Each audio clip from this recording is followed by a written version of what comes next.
Street from the police department and town hall here in Bay Harbor Islands. Alright, what's up everybody? Probably the most requested artist for me to make a video on right now is Pooh Shiesty. It's one of the biggest movements in rap and it's coming out of Memphis, but for a lot of folks, it feels like he came out of nowhere.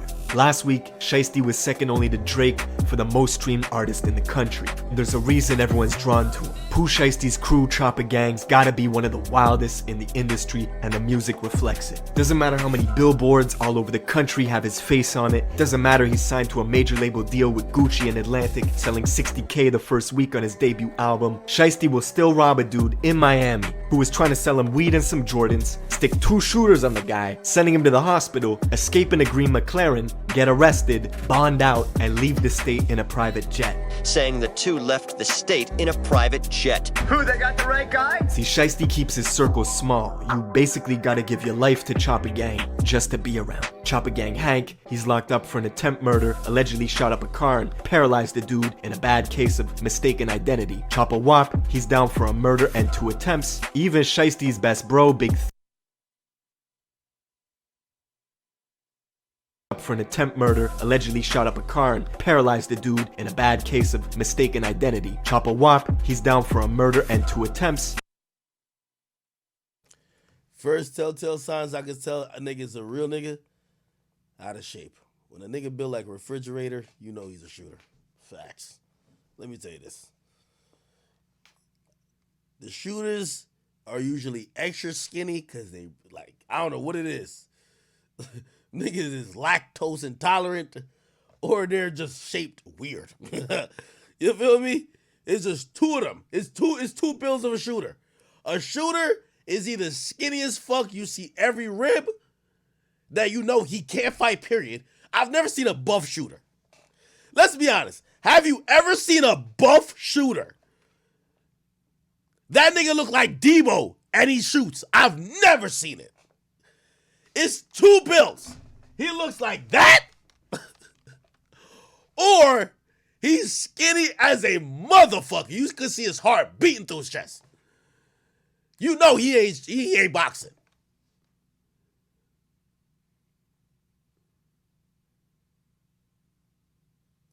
I've never seen a buff shooter in my life. I've never been like, yo, and Grimy Savage. Grimy Savage got a 10-pack. I've never seen that before.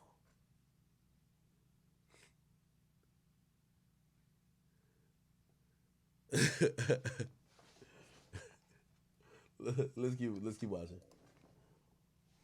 Bro, Big 30, who was signed to a deal way before Shiesty was, getting tens of millions of streams a month. He got booked 2 weeks before Shiesty did on felony drug charges in Alabama, got extradited back to Memphis for another pending case he was already fighting, made bond, and released the song first day out. But most of the mainstream was not tuned in until Lil Durk and Shiesty came together to make the song Back in Blood. And while most fans were focused on Durk in the wake of the Quando and Vaughn situation, the entire city of Memphis was focused on Shiesty's verse. Because he wasn't just rapping, Shiesty was talking about a specific event that happened where he and 2 members of his crew went to a rival house in Memphis and robbed a bunch of guns from them. That's why in the lyrics he says, "Yeah, you know who took that shit from you, come get it back in blood." On the song, Shiesty's talking directly to them. We ain't mad, Scott.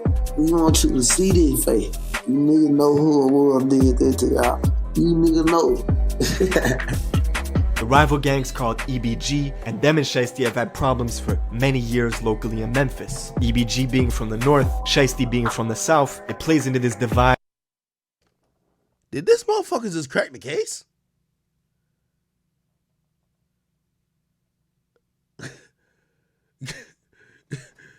Yo, write that down. Yo, what the fuck? This nigga just cracked the case?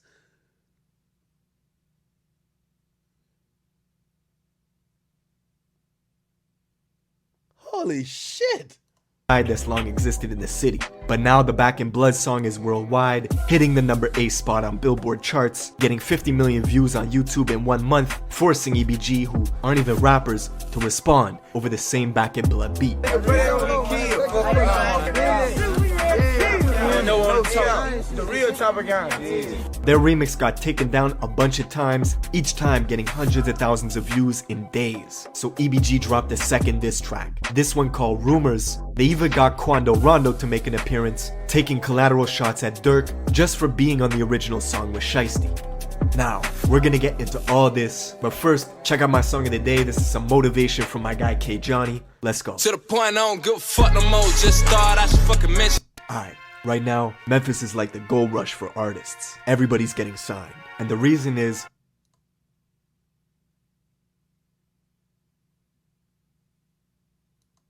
Jeff wants to talk retirement plans tonight. You should check out Quest Trade. It's been great for us. We'll be fine. Memphis has one of the rawest, most authentic cultures, but there's a lot more to it than good music and good barbecue. Memphis is the heart of the Bible Belt, with more churches than gas stations. On one hand, it's that southern hospitality, home of friendly folks who work hard to get by, but on the other hand, it's extreme violence, making Memphis the third most dangerous city in America. It's rural country, so practically everybody's tooled up, and folks have paramilitary weapons. In areas like the South or North Memphis, your life expectancy is 20 years shorter than other parts of the city. Right now, in some neighborhoods in Memphis, families are sleeping on the floor to avoid being hit by gunfire from outside. For some, they live in a war zone. For Pooh Shiesty, he's from the Cane Creek Apartments in South Memphis, just 15 minutes from Moneybag Yo's hood, the Walker Homes, not far from Young Dolph's neighborhood in Castalia, and black youngsters around the way too. Pooh Shiesty growing up was very much on that killer be killed energy. Let his boy Big 30 tell you, at age 11, Shiesty thought he was American gangster, getting Big 30?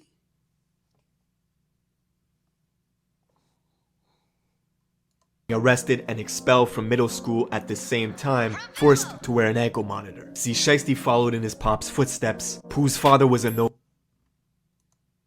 What the same time, forced to wear an ankle monitor. See, Shiesty followed in his pop's footsteps. Is this nigga wearing an ankle? Oh my god, my keyboards are foul. This nigga wearing an ankle monitor at 10? Pooh's father was a gangster. Oh my god. My keyboard fucked up. Shit.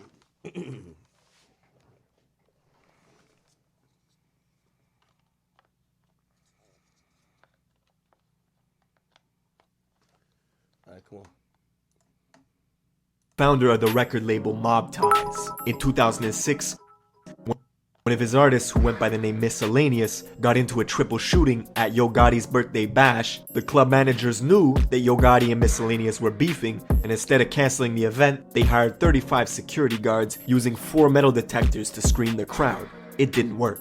That same year, Shiesty's father was convicted of being an accessory in the murder of a local female DJ, which put him on supervised parole. Even with the law breathing down his neck, his pops was still hustling for almost a year, bringing in money under the radar from a trap house on a street called Porter. The house fell on a dead end and looked like it had been abandoned. But little did Pooh's father know, Memphis police had been monitoring the spot for months. One day, his father was in there. They had the measuring cups by the stove, the digital scales on the kitchen counter. One of them had weed, the other had cocaine. Suddenly, there was a loud boom as the front door busted open, and cops bursted in, rushing apartment 3 that was just up the stairs. As the cops ran up, this 75-pound pit bull came sprinting around the corner and leaped at their necks, so the officers shot it 3 times before the dog retreated to the kitchen and later died. In the chaos, you could hear yelling, "Go, go, go," as people ran from apartment 3 to apartment 4, trying to escape. Glass shattered. Is this nigga telling a fucking horror story or what? This nigga look like he got his facts in a row. As folks jumped. Is this one of my kids? This nigga good. Jumped out the window, leaving Pooh's father in the kitchen, cornered by police. They told him to surrender, and he did, leaving the officers with 12.5 grams of coke, 8 pounds of kush, and $10,000 cash that they took from Pooh's father's left pocket. With his pops in and out doing Fed bids, Shiesty was running around a badass little kid, jumping people, finessing people. That's how he got the name Shiesty. And Memphis is a small world, everybody knows each other. Shiesty even went to Central High School with some of the people he's into it with right now, like the main rapper from EBG, E Dizzle. But Pooh's reputation began to travel. In high school, he expanded his circle, clicking up on some plans to get money by any means. Together with his childhood friend Big 30 from Whitehaven, Little Hank, Ant Wop, and a few others, they came up with the name Chopper Gang, and it stuck. Chopper Gang shit. Chopper Gang shit. I ain't gonna lie to y'all. We ain't got a prop to crop back here. We real, we slugging shit. Nigga ain't gonna die. We gonna come chop nigga whole block, street, whatever. Within Chopper Gang, they have various members that come from big sets that are prominent in the area. What a lot of people don't know, Memphis has every single national gang and more. It's extremely active, with this new trend towards hybrid gangs, smaller mobs and cliques within the sets going renegade, warring with each other. See where there was an older person running everything, but it's been changing a lot, and a lot of these young kids with these offset groups, they're totally different. More little cliques or little gangs that seem to be particularly violent and need less and less of a reason to resort to shooting the gun. One story of a guy named White Grape, or White Boy Kenny, who went to Central High School with Pooh, Shiesty and them, and was known for having girls lined up like a buffet. He was a member of Chopper Gang who got initiated into the Grape Street Crips. They beat the shit out of him, took a photo that went viral as he became an official Grape Street member, but one day, White Grape allegedly got his gun robbed from him, so Chopper Gang had to cut ties with him, basically disowning him. Only for White Grape to catch a murder case months later after a drug deal went wrong and clients tried to pay him with counterfeit money, so he shot and killed one of them. Now, Chopper Gang continued spreading their enterprise, planning bigger licks that brought more danger. Shiesty himself says before the age... How does this nigga know this shit? Listen, man. This nigga is good, but this nigga is doing a lot. This nigga reporting on the white boy from the gang who got his ass beat and his gun took? The fuck? I fuck with him, though. I fuck with him. I'm just saying. Me, I would have kept it like, if you're not the rapper, I'm good. I don't need to know your story. This nigga know everybody's story. This nigga had the picture of the white chick who died. What the fuck? Age of 15, you're gonna lose a close friend in Memphis. Guaranteed someone close to you is gonna get killed. Around 2016, he lost his best friend Trey Day, which turned his heart cold.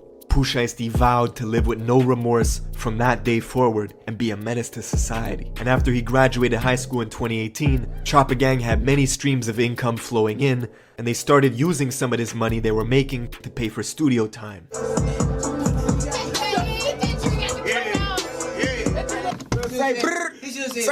I just turned up. You said brrr. It was one of those rare cases where the music blew up out the gate. They dropped their first song, Breaking News, near the end of 2018, and by 2019, they were buzzing. Shiesty's childhood friend Big 30 got signed to fellow Memphis artist Moneybagg Yo. Meanwhile, Shiesty was still a free agent, dropping hit singles every other week, racking in views. This caught the attention of Guwop, who was in the middle of building his 1017 roster, looking for the grimiest artists he could find.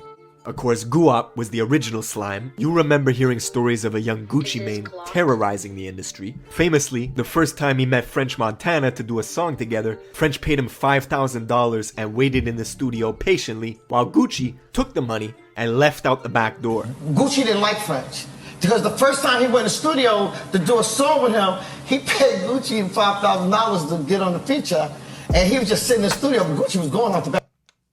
Doing nothing. And I said, Gucci, you can't do no shit like that. And that's the same energy Gucci saw in Pooh Shiesty. After hearing one song on YouTube, he hit up Pooh on IG to get the paperwork ready for a major label deal with Atlantic. Chopper Gang was laughing to the bank. The industry fucked up and let some real gangsters in. Big Scar, who's also from South Memphis and just happens to be Pooh Shiesty's cousin, he's a founding member of a clique called Double R that's been in a brutal war at home in Memphis for quite some time. And up until this point, Big Scar was strictly in the streets, handling business, and never really considered himself a rapper. Until one day, he actually blew up off a reaction video done by a YouTuber named Tommy Craze, who reacted to Big Scar's first ever song when it had only 5 views in 9 hours. How about Big Scar, make a play, 5 views 9 hours ago. Man, that was so hard. Definitely co-sign this track. Big Scar, make a play. Go and check it out. That song went on to do millions of views, and 2 months later, after Shiesty became a major label artist, and with only 2 songs ever published, his cousin Big Scar inked a deal with Gucci, making Choppa Gang and their affiliates the single biggest movement coming out of the Mid-South.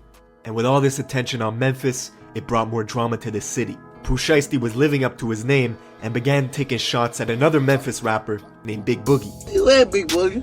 The Boogster. Where you at? Hey, Boogie, hey, Red Ron, I would get out there in the street with your gang, me by myself. The whole gang right now, today, in like 30 minutes, on live, all this shit. Why you say something back, cuz? You did that out of your fans, cuz. You let your fans boot your head up, cuz. You done cost yourself. You got shows and shit ahead of you, bro. Boogie's a rising artist out of Frazier, which is the north super country part of Memphis. Seems like a good guy. According to Boogie, they never met a day in their life, but Shiesty claims when he pulled up in the north to see Boogie, it was a whole different story. Oh, you been running from me, bro. You been running. You been running from me, bro. You know what happened in the north, bro, when I pulled up, came on your side, bro. You know what happened. And Pooh is so petty, he even went as far as naming a strain of weed Red Rum, after Big Boogie's crew, Red Rum, just so he could say that he's smoking on that Red Rum pack. And the bigger you get, the bigger the target you become in Memphis. Just a few days after he went back and forth with Shiesty on social media, Big Boogie's concert in Mississippi got shot up. It was the scene of a double murder. 50 shots in total were fired from 5 different guns, hitting Big Boogie's friend. Wait, what happened? Nah, this shit is entertaining.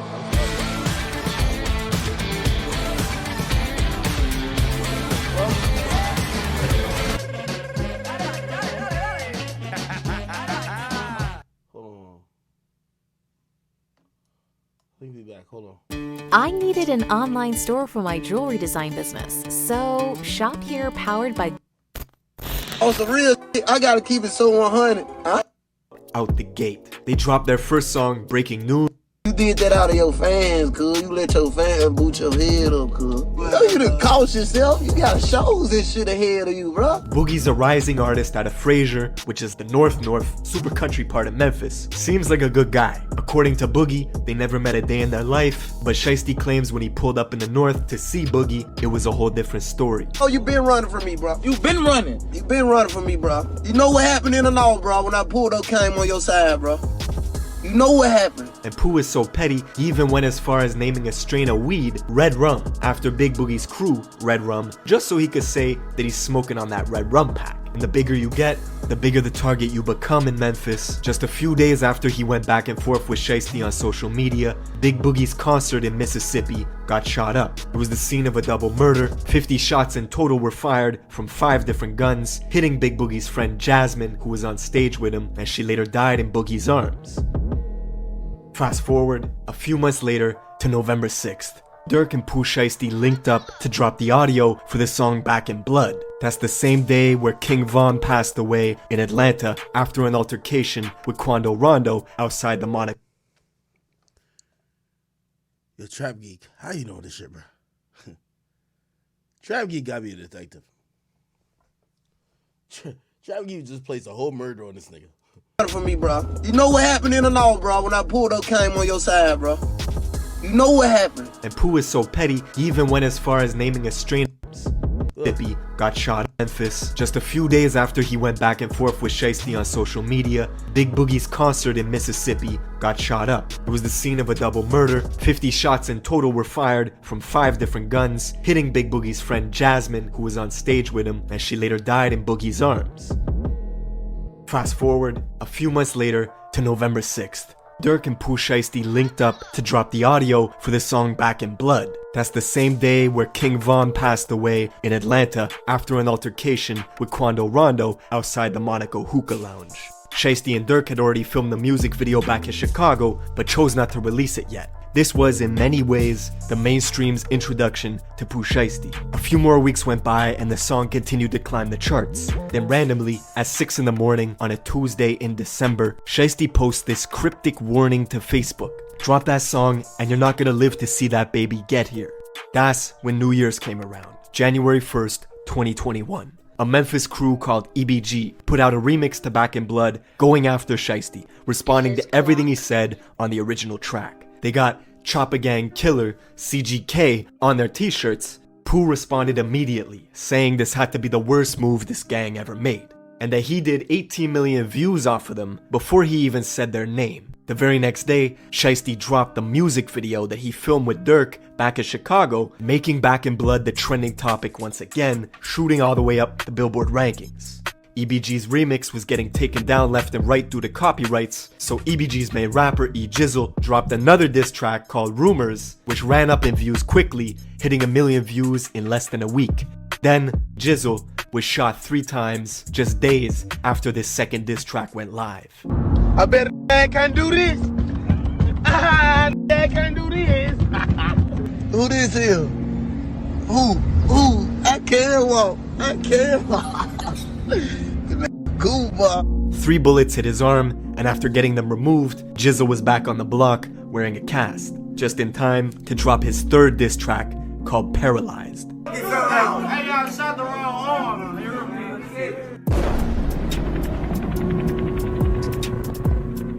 To add to the unfortunate timing, Pooh Shiesty's brother, who had been on life support fighting for every breath, was pronounced dead just hours before EBG released this new diss. As it stands, the song has nearly 400,000 views in a week. EBG Jizzle went from a couple thousand followers to 50,000 almost overnight, and Memphis has pretty much been in a frenzy ever since.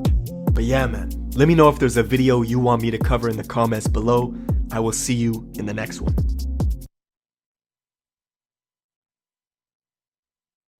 Retirement.